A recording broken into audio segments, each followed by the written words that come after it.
All right, so this is what we're going to make here. We're going to take our sketches and turn it into a solid body.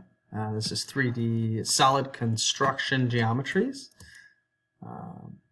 So this thing is designed to do perfect 90s, and it can also do a 45. So that's a perfect 45. So to get there, right, we started, and as always, get that habit of new component. Might as well name it. Let's go to center. And I'm going to create a new sketch. Doesn't matter where, but I'm going to create two rectangles. I'm going to call it 6 and 8. And I'm going to create another rectangle that is, oh, actually, I'm not going to define that one. Okay. And then I'm going to trim these out. Shortcut is to trim. Shortcut is T. And it's warning me that I removed some of the constraints, right? And that's okay because I've only defined two lengths. So I can define an angle too, remember?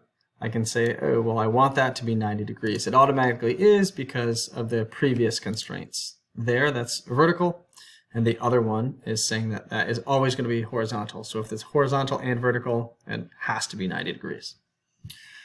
I can define this value to start making it parametric already. Let's just go ahead and do that. I can say I want it to always be, 1/4 of that dimension, and the same thing here. So as it gets bigger, I want the whole thing to also be. I can say dimension 1 again divided by 4, or I can just come over here and click on that. So it's always going to be the same as dimension 3. So they're always going to be the same. Got to create some pins here, so 0.5 inches. And I'm going to go ahead and go Actually, I'm just going to do that to review. Hey, we can do equal. If that is my base, I want that one to look just like it. Awesome. Now I am also going to, sketch dimension. I'm going to define that dimension between from the circle to the line, right? So if I always want it in the middle, I could do it one time and say, oh, well, if that's 2 inches, I need this to be 1. But to make it a parametric design, I can click this dimension, and I want it right in the middle, right? So halfway, so that's going to be divided by 2. Now the other one didn't move. It's the same size, but it didn't move. Well, I know that I want this circle right above that one always. So I'm going to say they need to be vertical. Okay, so I'm just trying to introduce some of these constraints that you may or may want to use, may or may not want to use. And I also need to define this distance between the two circles.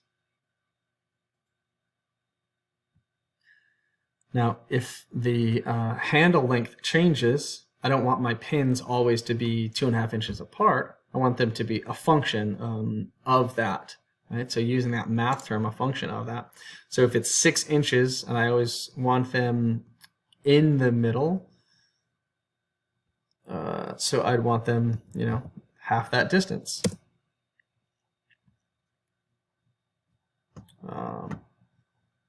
Or maybe I want it 1/3 the distance. There we go, that looks better. So it looks like almost everything is based off of the length and the width. So I think that's pretty good. So I'm going to make a new component for the handle.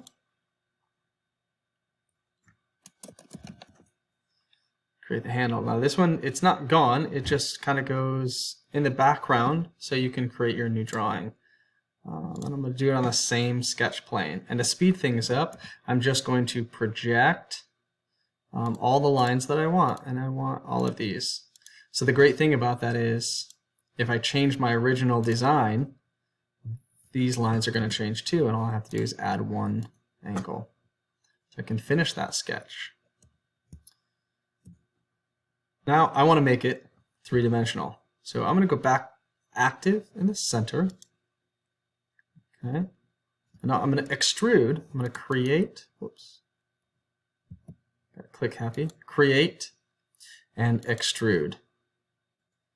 Now I don't want to, if I wanted it solid and I was going to just wanted the whole piece, then I'd want to click those, but in this case, in order to keep the handles in the right spot, and we'd laser cut these parts and then stick a dowel between the two so everything lined up and it stays perfectly square.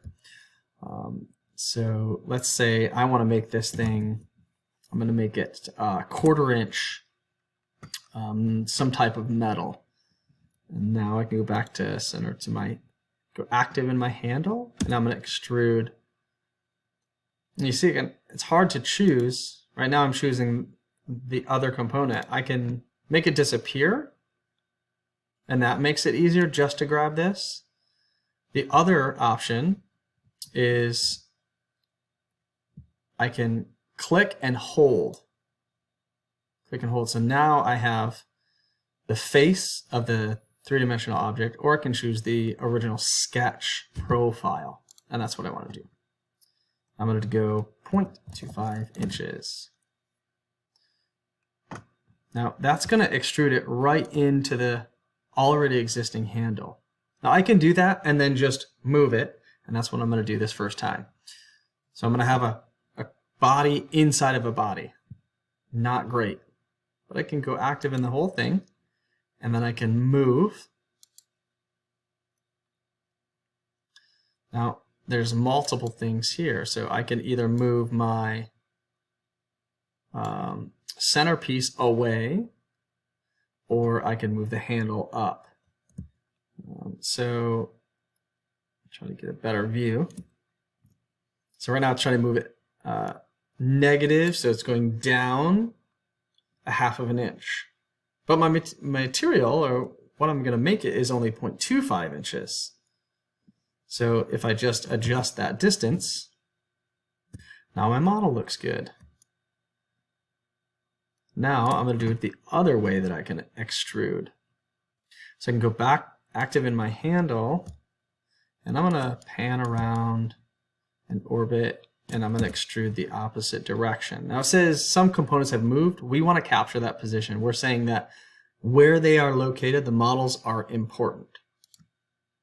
If you don't select that, then the model will go back inside of itself. So I'm going to extrude, I'm going to sketch. Oh, wants to do that whole profile again.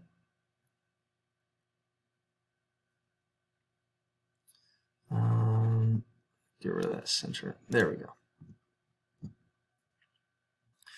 Now, I don't want to extrude here and make it thicker. I want to do an offset plane. And I don't want it joined. I wanted a new body.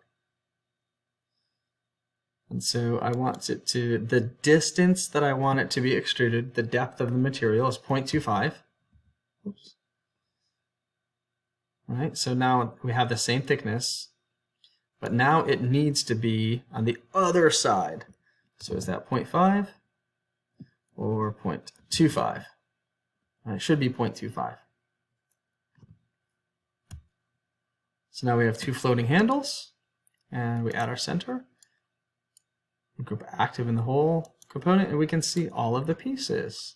So now it looks, it's a 3D object made of 3 laser cut pieces. But let's say I love it and I want to send it off, these models off to the manufacturer, and I want it to look really nice. So I can change the appearance, or I can change the physical material. Let's just start with the appearance first.